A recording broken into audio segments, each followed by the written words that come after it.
The water was black long before the drone reached the bottom. 8 meters down, the sunlight was already gone, swallowed by centuries of silt drifting in from the mouth of the Nile. The operators on the boat above watched their monitors in silence as the machine kept sinking, its lights cutting a narrow cone through the murk. And then, without warning, something solid rose up out of the darkness. A wall, then a column, then the outstretched arm of a stone giant lying on its side in the mud, exactly where it had fallen more than 2,000 years ago. For a moment, nobody on that boat said a word. What they were looking at was not a shipwreck, and it was not a scattering of ruins. It was an entire city, still standing in its own drowned skeleton, exactly as it had been the day the sea finally swallowed it whole. This is the true story of Thonis Heracleion, the sunken city of Egypt that spent over 1,000 years lost beneath Abu Qir Bay, and of the drones, divers, and scientists who have spent the last 3 decades pulling it back into the light, artifact by artifact, wall by wall. There's no need to invent monsters or curses here.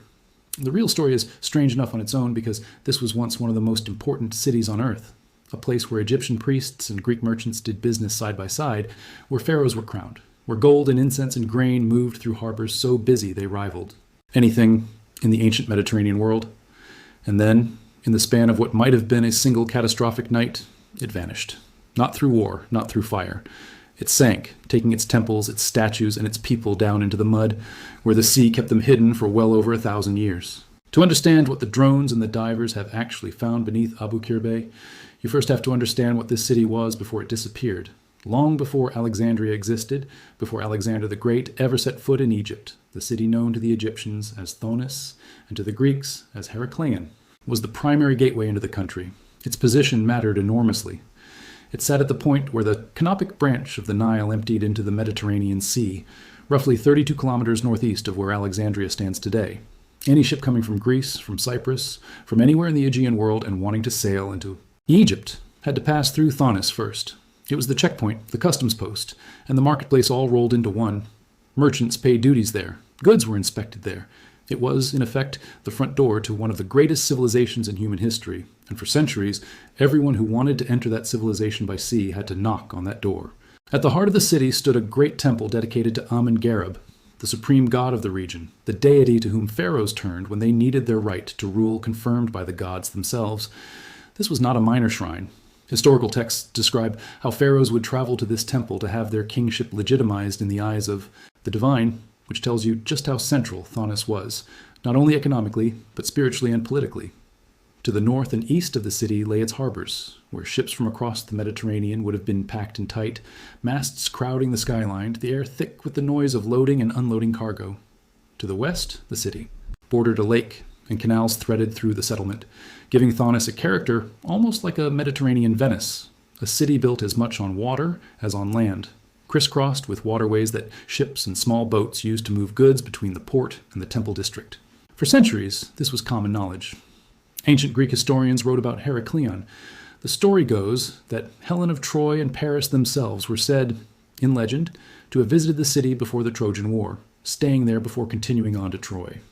Herodotus, the Greek historian often called the father of history, described visiting the Temple of Heracles at the mouth of the Nile, a temple many scholars now associate with this very city. So this was not some obscure fishing village.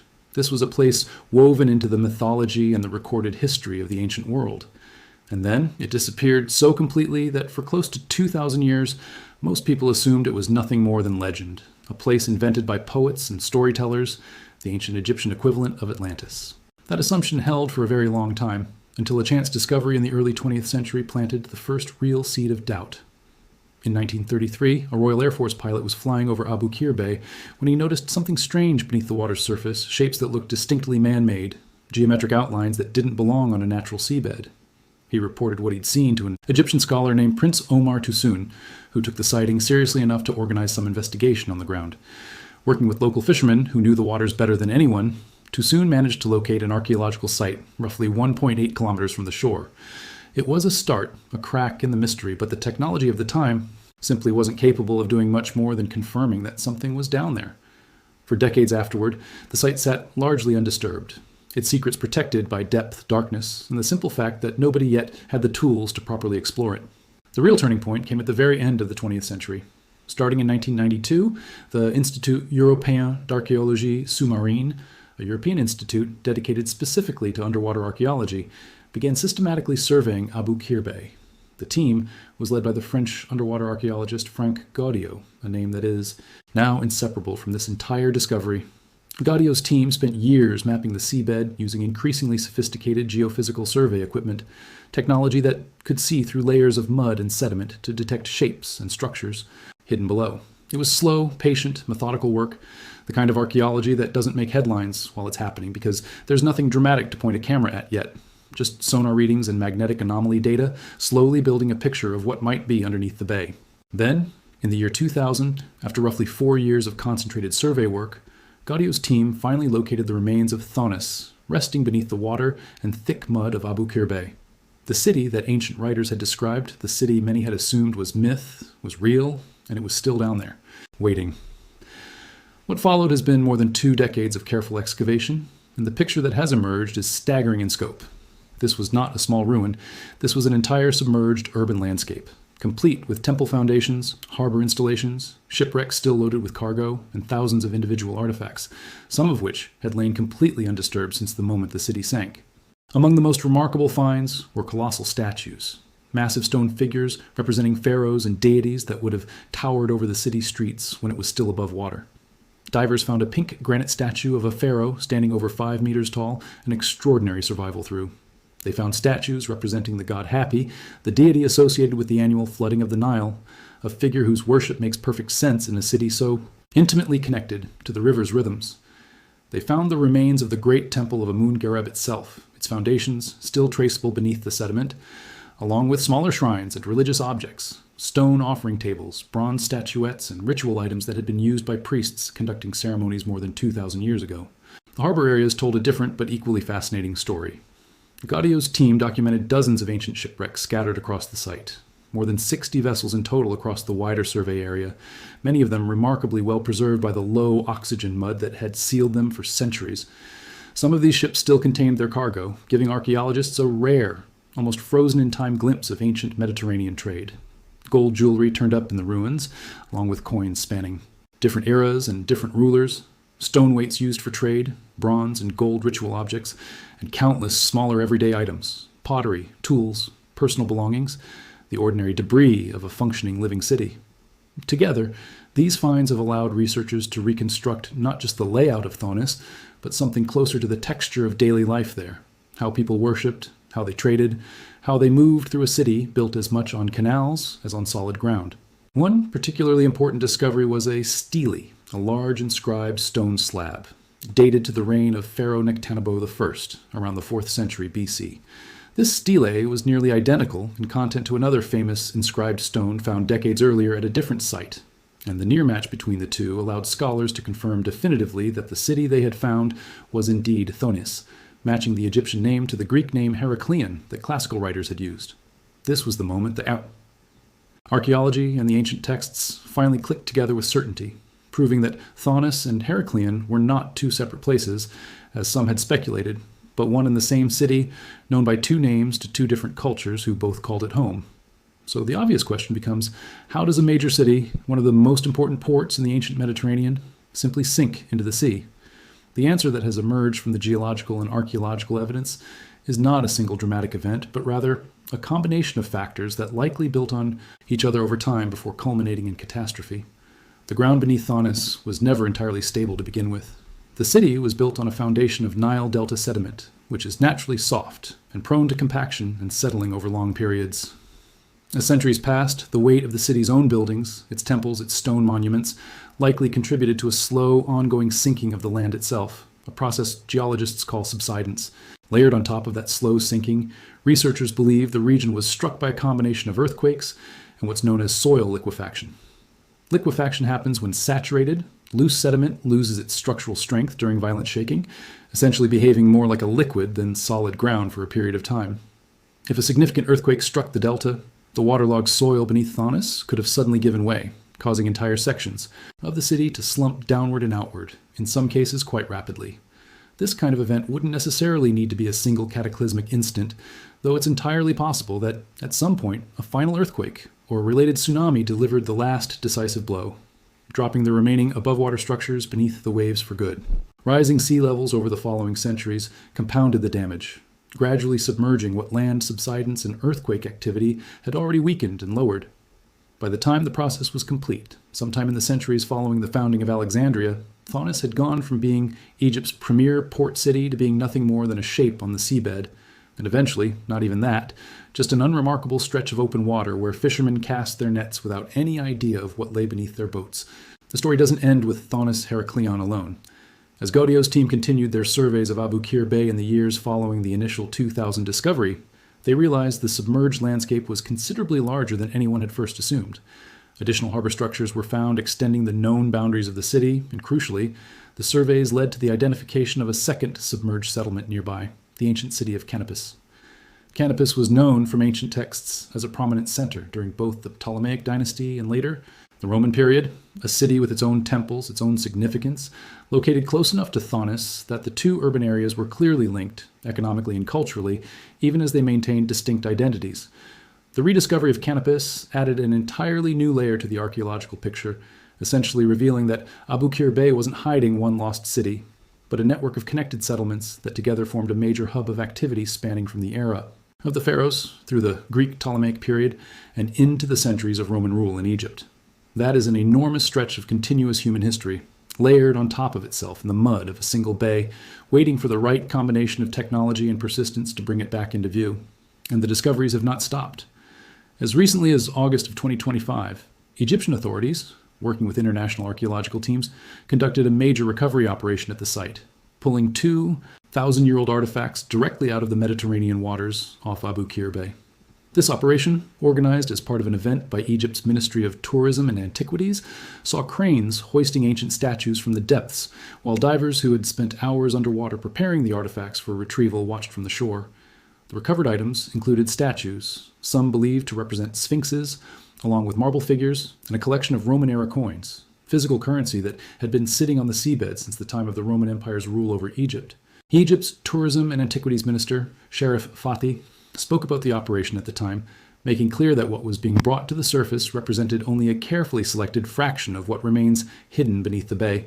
According to Fatih, there is a great deal more material underwater, but only specific items meeting strict archaeological criteria are actually retrieved, while the rest is deliberately left in place, remaining part of Egypt's sunken heritage, preserved in the very conditions that have protected it for 2,000 years.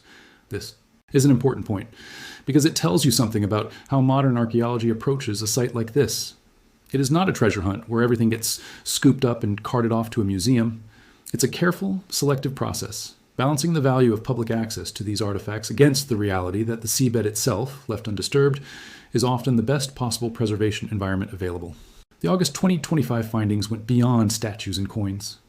Divers and researchers also uncovered limestone buildings believed to have served multiple purposes within the ancient settlement, some likely functioning as places of worship, others as residential spaces where ordinary people lived their daily lives, and still others identified as commercial or industrial structures, spaces where goods were processed, stored, or traded.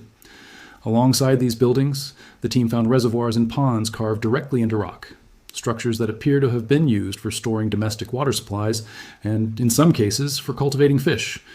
This detail is particularly striking because it moves the story beyond grand temples and colossal statues into the practical, everyday infrastructure of a working ancient city, the systems that kept its population fed and supplied with water, systems that functioned quietly for generations before the ground beneath them gave way. What makes all of this remarkable is not simply that a lost city has been found, but how completely intact so much of it remains. Unlike ruins exposed to open air, which face constant erosion from wind, rain, sun, and human interference, the structures and artifacts of Thonis Heracleion and Canopus have spent centuries sealed beneath layers of protective mud and relatively low oxygen conditions. That environment has acted almost like a time capsule, slowing decay to a crawl and preserving details that would likely have been lost forever if the city had simply been abandoned and left exposed on dry land. Wooden ship hulls that should have rotted away centuries ago survived because the mud kept oxygen and the organisms that caused decay away from the wood. Delicate gold jewelry survived intact rather than being scavenged or melted down over generations, as so often happens with ancient treasures found on land. Even organic material, in some cases, has survived well enough to give researchers direct physical evidence of what people ate, what they wore, and how they lived, evidence that simply doesn't survive in most terrestrial archaeological sites. The technology used to explore this site has evolved dramatically since Gaudio's team first began their survey work in the 1990s. Early exploration relied heavily on divers working directly on the seabed, combined with sonar and magnetic sensing equipment towed behind survey boats to map out subsurface anomalies before anyone got in the water. Over the following decades, that toolkit expanded to include increasingly capable underwater drones, remotely operated vehicles equipped with high-definition cameras and lighting systems, capable of navigating the tight, silty, low-visibility conditions of the bay far more efficiently than a human diver working with limited air and limited visibility ever could. These drones can hover motionless beside a fragile artifact, illuminate it from multiple angles, and transmit real-time footage back to researchers on the surface, allowing archaeologists to study, document, and plan the careful extraction of objects without the risk and physical limitations that constrained earlier phases of the project. It's this technology, and footage exactly like it, that has fed the recent wave of public fascination with the site. Footage of drones drifting silently past the outstretched arm of a submerged colossus, or hovering over a temple threshold that hasn't seen daylight in 2,000 years. It's worth being honest about something here too. In recent months, a wave of online videos has circulated using dramatic, sensationalized titles, claiming that footage from this site has left scientists shocked, terrified, or speechless. Many of these videos recycle the same handful of facts, often reusing near-identical footage and near-identical scripts, dressed up with different thumbnails designed purely to generate clicks. The real archaeology doesn't need that kind of embellishment. There's nothing supernatural buried in Abu Qir Bay. No curse, no monster, no inexplicable phenomenon. What's actually down there is something far more valuable than manufactured drama, a genuine physical connection to a civilization that thrived at the crossroads of Egyptian and Greek culture for well over 1,000 years, preserved by nothing more mysterious than mud, water, and time. What Thonis Heracleion ultimately represents is a rare kind of historical bridge. It stood at the exact point where pharaonic Egypt met the Greek world, where Egyptian religious tradition, centered on gods like Amun-Gereb and Hapi, coexisted with Greek trade, Greek travelers, and eventually Greek political influence following the conquests of Alexander the Great. The city's role as the mandatory entry point for foreign ships meant that for centuries it functioned as a kind of cultural filter and meeting ground, the place where two of the ancient world's greatest civilizations came into direct daily contact. When Alexandria was founded nearby in 331 BC, much of that role gradually shifted to the new city, but Thonis continued functioning for a considerable time afterward, right up until the natural forces working against it, the sinking ground, the earthquakes, the rising sea, finally overwhelmed it completely. Today, the excavation of Thonis Heracleion and Canopus continues, an ongoing, decades-long project that has already reshaped scholarly understanding of ancient Egyptian and Greek interaction, and continues to produce new finds on a regular basis. Every diving season adds new details, new statues, new inscriptions, new evidence about daily life, trade routes, and religious practice in this drowned corner of the ancient world. Frank Gaudio and his team, working alongside Egyptian authorities in the Ministry of Tourism and Antiquities, have turned Abu Qir Bay into one of the most productive underwater archaeological sites anywhere on the planet, a place that keeps yielding new discoveries even after more than 2 decades of active work. It's also worth understanding why this particular stretch of the Egyptian coastline became such fertile ground for these discoveries in the first place. Abu Qir Bay sits within the wider Nile Delta region, an area that has always been geologically active and unusually dynamic compared to more stable coastlines elsewhere in the Mediterranean. The delta is essentially a massive accumulation of sediment carried down from the African interior over millions of years by the Nile River, deposited in layers that are naturally loose, waterlogged, and prone to shifting. This is part of why the region has produced not just Thonis, Heracleion, and Canopus, but a broader pattern of coastal change documented throughout Egyptian history. Harbors that silted up, river branches that shifted course entirely, and settlements that had to be abandoned or relocated as the land beneath them proved unreliable. Modern geologists studying core samples taken from the seabed around Abu Qir Bay have been able to build a timeline of these changes, cross-referencing layers of sediment with known historical events to better pin down when specific subsidence events likely occurred. This kind of interdisciplinary work, combining archaeology with geology, has been essential to understanding not just what happened to Thonis, but why this entire stretch of coastline was always going to be vulnerable to exactly this kind of slow-motion disaster. The scale of the excavation effort itself deserves attention as well, because this has never been a quick or casual undertaking. Since the initial rediscovery in 2000, the joint Egyptian and European teams working the site have logged an enormous number of dive hours, conducted repeated multi-season surveys, and gradually expanded the mapped boundaries of the submerged city far beyond what the first geophysical survey suggested. Every new season typically begins with updated sonar and magnetometer sweeps, refining the underlying map of the seabed before divers or drones are sent down to specific target points. This methodical approach matters because visibility in Abu Qir Bay is often poor, sometimes reduced to less than a meter depending on current conditions and recent weather, meaning that divers frequently work by feel and by instrument readings as much as by direct sight.